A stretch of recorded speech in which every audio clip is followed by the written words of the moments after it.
आप में से कितने लोग व्रत थे एकादशी का? इतने में बस इतने लोग व्रत थे? थोड़ी संख्या बढ़ाइए। भले 11 बार खाइए लेकिन एकादशी करिए। एकादशी के महात्म में कहा गया है कि जो जीव 108 एकादशी लगातार कर ले, उस जीव के प्राण निकलने के बाद यमदूत नहीं आते, बैकुंठ से भगवान के पार्षद आते हैं ले जाने के लिए। एकादशी की महिमा है। महीने में 2 ही दिन तो पढ़ना है वो है? शुक्ल पक्ष। इसमें भी लोग कहते हैं महाराज अनहरिया के रहें कि अजोरिया के रहें। काहे अनहरिया अजोरिया हो, दोनों रहिए। एकादशी के दिन चावल स्पर्श करना भी पाप है, खाना तो बहुत दूर की बात, छूना भी मना है। कितना आइटम है व्रत में। अभी एक जगह हम लोग एकादशी कथा में थी तो खूब बढ़िया बढ़िया आइटम बना था ठाकुर जी के लिए।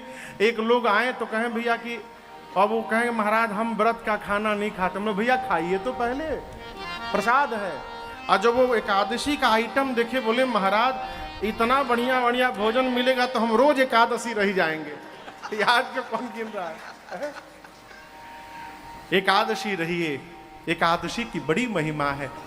एकादशी के दिन चावल छूना भी मना है। लेकिन हमारे आपके बगल में एक स्थान है, धाम है, श्री जगन्नाथ धाम, जगन्नाथपुरी, जहां एकादशी के दिन भी जगन्नाथ भगवान को खिचड़ी का भोग लगाया जाता है।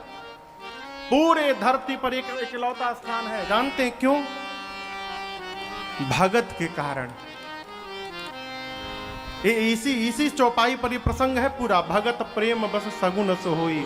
एक माई थी जिनका नाम था कर्मा। क्या नाम था? कर्मा।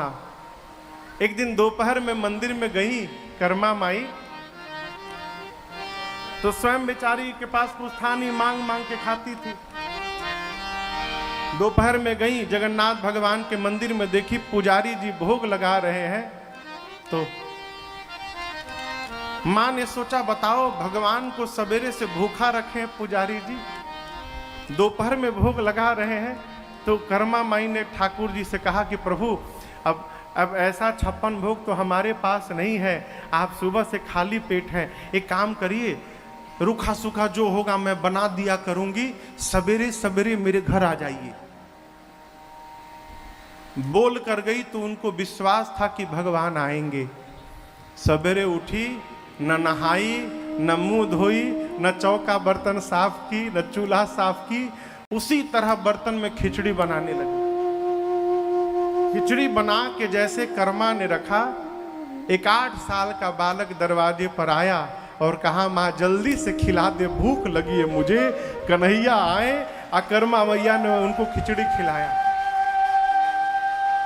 उनका नाम कर्मा नहीं था, उनका नाम कुछ और था, लेकिन भगवान कृष्ण आ जाते थे, रोज भगवान खिचड़ी खाने आते थे। एक दिन आचार्य संप्रदाय के महात्मा थे बाबू, दक्षिण भारत के रामानुजी संप्रदाय के महात्मा। कर्मा बर्तन धो रही है तो पूछे कि अरे तुम इतने सवेरे भोजन खा ली? नहीं नहीं, तो कन्हैया आता है ना भोजन करने। तो बोले हाँ इतनी बड़ी तुम भगत हो कि तुम्हारे यहाँ भगवान 56 भोग छोड़ के खिचड़ी खाने आएंगे। तो बोले ऐसे ऐसे तू भोजन करा देती है? तो बोली कैसे करना चाहिए?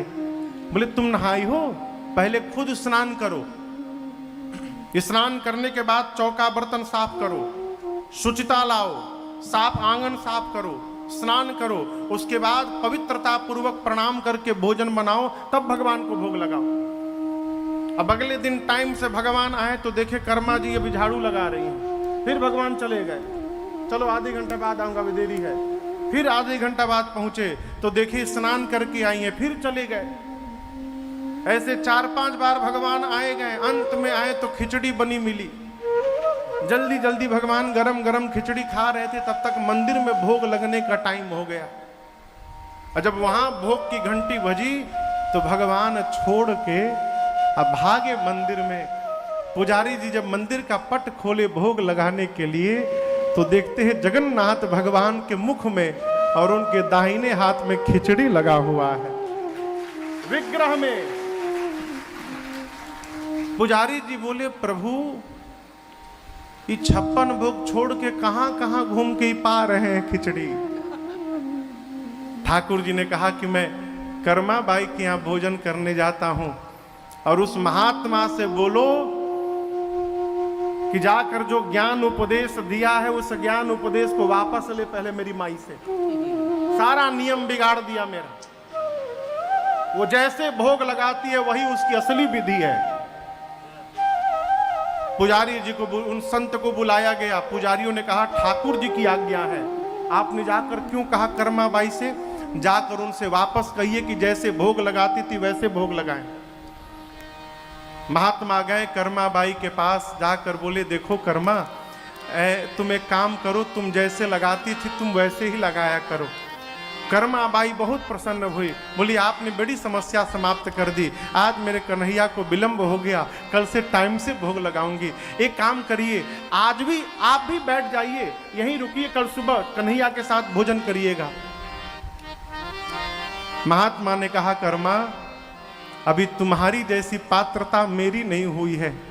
तुम कन्हैया को भोजन करा सकती हो, लेकिन मैं कन्हैया के साथ बैठकर भोजन नहीं कर सकता हूं, मैं उस योग्य नहीं हुआ हूं, तुम ही उनको भोजन कराओ।